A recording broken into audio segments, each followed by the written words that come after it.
এই যে বন্ধুরা আমরা চলে এসেছি ঋষি আর আমি। এই যে আমার ঋষি দেখো বড় হয়ে গেছে। তো গুড মর্নিং সবাইকে। সকালবেলা আজকে কী রান্না করেছি তোমরা দেখবা। ওই দেখো রান্না করে রেখেছি। আজকে রান্না করেছি ডিম ঝোল আর গরমের জন্য আম দিয়ে টক ডাল রান্না করেছি। আমার ঋষি কিন্তু দুটোই খুব পছন্দ করে। সকালবেলার জন্য ডিম সেদ্ধ করেছি কিন্তু খায়নি, তার জন্য খুব দুঃখিত। আর আমি যখনই ছাদের পরে গেছি থালা বাসন ধুতে, তখনই দেখি ঋষির আওয়াজ। ঋষি উঠে পড়েছে, ওর বাবা ছিল ছাদের পরে। বাবাকে বললাম তুমি তাড়াতাড়ি চলে যাও, গিয়ে ঋষিকে ধরো। যখন আমি ঘরে আসি তখন আমাকে দেখে বলছে এই, ডাকতে পারে না মুখকে, মা বলতে পারে না, বাবা বলতে পারে না, শুধু বলে কাকা। কাকা বলটাই আগে শিখেছে। তাই যে এই যে দেখো ঘুমিয়ে পড়েছে। ও শুধু সারাদিন ওই, আগে কত ভালো ছিল ছেলেটা আমার, এখন সারাদিন ওর শুধু কার্টুন আর কার্টুন। ও শুধু কার্টুন দেখবে, এই হচ্ছে ওর কথা। আর কি গাইয়া মেরি, দেখেন একটা হিন্দি কার্টুন আছে, গাইয়া মেরি, মেরি গাইয়া আতি হে মুসকো দুধ পিলাতি হে, তাই না? এই কার্টুনটা সারাদিন ওই কার্টুন দেখবো সারাটা দিন। আর দুসরা কার্টুন দেবো তো আর দেখবে না। ওই দেখো, ওই এখন দেখো কান্না আসছে। ওই যে মুখতে বললাম না যে গাইয়া মেরি, হয়ে গেছে, ও রয়ে গেছে। তো বন্ধুরা চলো তোমাদের ব্যাক ক্যামেরা দিয়ে দেখাই কেমন রান্না করেছি। এই যে এই দেখো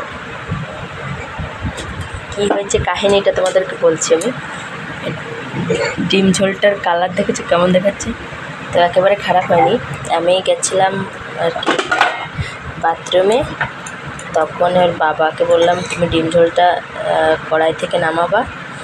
তা ওর বাবা কী করলো, ঝোল ঝোল করে নামিয়ে দিল। আর এই যে আম ভাজি করেছি। এটা সকালের বেলার জন্য, মানে সকালবেলা যখন আমরা খাবো, সকালবেলা তো খাই না আর কি, দুপুরবেলায় খাই। তো দুপুরবেলার খাবার এটা। আর তোমাদেরকে দেখাচ্ছি, এখানে বিশাল গরম হচ্ছে বুঝলে। আর এই যে এইটা হচ্ছে সেই টক ডাল, আম দিয়ে রান্না করেছি টক ডাল। এই যে টক ডালটা হচ্ছে এই, আর এটা ডিম ঝোল, এটা এই দিয়ে ঢাকে রেখেছে বাবা। আর এটা ছেলের ডিম সেদ্ধ অল্প একটু খেলো আর খেলো না। আর এখনও দেখো বিছানা উঠিয়ে পারেনি, এ ঘুমিয়েছিল তার জন্য।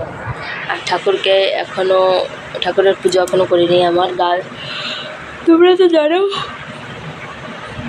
তো জানো যে আমার ফুল গাছগুলো সব মেরে দিয়েছি। আর কালকে আবার অর্ডার দিয়েছি, তা কী দেখি ফুলের নামগুলো আমি তো আসলে জানতাম না। ফুল চিনতাম, তা আমি নাম জানতাম না সবগুলো। তো কালকেরে যখনই ইউটিউবে সার্চ দিয়ে দেখি, তখন দেখি সব শীতকালে সিজনের অক্টোবরে লাগানোর জন্য। আর এটা হচ্ছে তোমার কি জুন চলছে, জুন জুলাই আগস্ট থেকে মানে ঠান্ডার সিজন পর্যন্ত সব ফুল আমি যেগুলো অর্ডার দিয়েছি। তো কিছুটা গরমে হয়, কিন্তু এত গরমে তো হবে না।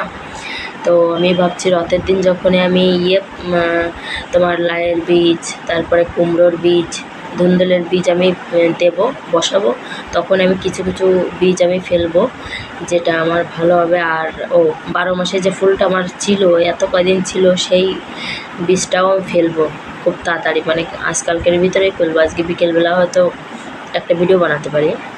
বীজ ফেলতে যাবো। টবগুলো সব খালি পড়ে আছে, আর কিছু টব কিনতে হবে। আর এইখানে মাটি মিলছে না একদম।